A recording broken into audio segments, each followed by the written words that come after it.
The outrage is near comical on one of my recent videos titled Worst Reliable Car Brands of 2024. Listen to this. Never base your purchase off of Consumer Reports. A lot of the issues reported are because of consumer neglect. How about this one? Personally, it's humorous to talk reliability for things not even out very long. Initial quality is fair, but can be deceiving as well. Most new stuff is overpriced electronic disasters waiting to happen. Lexus has always been quality machines, as well as Toyota, Honda, but Minis? LOL. This list is clearly not trustable by people who own it. Shows nothing really. Still, I would think that Toyota and Honda would be in the top. Why do I see so many Chevys if they're so bad? How about Blazer, Bolt, Camaro, Colorado, Corvette, Equinox, the cargo van, Malibu, Silverado, 1525, 3500, Suburban, Tahoe, Trailblazer, Traverse, Trax. Why are you seeing so many Chevrolets if they're so bad? Because they have 1,000 models. And there's this. Why are people still buying Chrysler and Jeep? I am dumbfounded by how many people crap on Consumer Reports. They ask their members about problems that they've had with their vehicles in the past 12 months to get these answers and these numbers. This year, they gathered data on over 330,000 vehicles from 2000 to 2023, those model years, and a few of the early introduced 2024 models. That's where the data comes from. They studied 20 trouble areas, from nuances such as squeaky brakes, broken interior trim, major bummers such as potential expensive out-of-warranty engines, transmissions, EV batteries, EV charging problems, and they gathered this information to give a reliability rating, a predicted reliability rating for 2024 for every major mainstream model. Then they weigh the severity of each type of problem and create a predicted reliability score for each vehicle, even if it's a 2024 vehicle that hasn't been out very long, a predicted reliability rating score between 1 and 100. And finally, they combine the data they collected with their track testing as well as their owner satisfaction survey results and safety data to calculate the vehicle's overall score. So that's how we get to the number. It's just not arbitrary. It's not toasters. It's cars based on feedback. Lots of feedback. So to say this list is clearly not trustable by the people who own it, 330,000 people have provided feedback on these vehicles. That's a lot of people. Trustable people who have owned it. These aren't just a few people out there who are not taking care of their vehicle. They're reporting these issues. So the outrage is unfounded. This person writes, this really could have been summed up in 3 words. Ford, GM, and Stellantis. All garbage. So let's take a closer look once again at how these brands stack up according to the results, the surveys, the tests, and so on. So we saw that Lexus, Toyota, and I know a lot of you are surprised to see Mini in the top 3 of most reliable, predicted reliable brands for 2024. Yeah, Mini. Well, let's take a look closer look at Mini here. How many models do they have? 2, Cooper and Cooper Countryman. So they got a 70 and a 63. Yeah, Lexus is awesome, 79. And here are the brands that they are, models that they have on the list. The UX, ES, the couple of hybrids there, RX and NX. Okay, cool. Now, how about Toyota? Toyota, always a strong contender, right? 4Runner, the best of the best, in my opinion, when it comes to what it can do based on previous experience. So 87.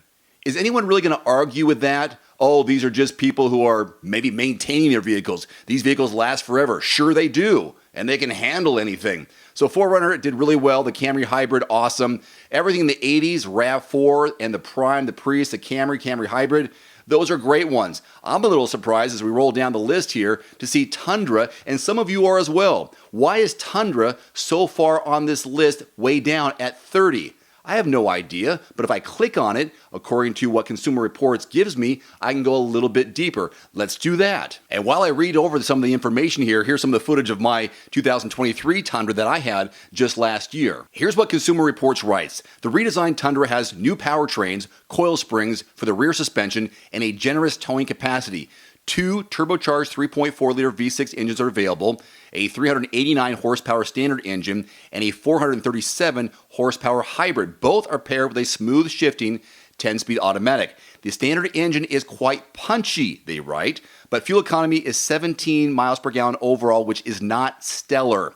The ride, relatively civilized, but handling is rather clumsy.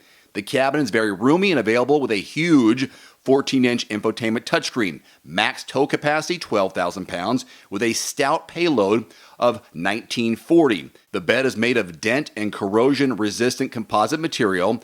Automatic emergency braking with pedestrian detection and automatic emergency braking highway are standard, but blind spot warning and rear cross traffic warning are optional. Even though overall fuel economy is 17 miles per gallon, 12 in the city, 23 on the highway. Price range between $40 for the base, all the way up to around $80,000. Consumer Reports gave it a 71 out of 100 in their road test, but the predicted reliability was 2 out of 5, and predicted owner satisfaction was 3 out of 5. And here's how they broke down the ratings versus other full-size pickup trucks in the category. As you see there, the Ram 1500 had a better rating. The Nissan Titan also better. Ford F-150 a little bit better. The GMC Sierra 1500 also just a little bit better. And you can see as they break it down here on road test scores versus predicted reliability scores and owner satisfaction predicted reliability scores. And so there's where it stacks up. So when you're doing some shopping, here are some fair comparisons based on numbers alone and testing, and that's how they come to some of these numbers. Here's something you might find interesting. When asked if they would buy their truck again, here's how owners responded to the full-size pickup segment. 66% said they'd buy an F-150 again. 68% said, yeah, I'd buy a Ram 3500 again.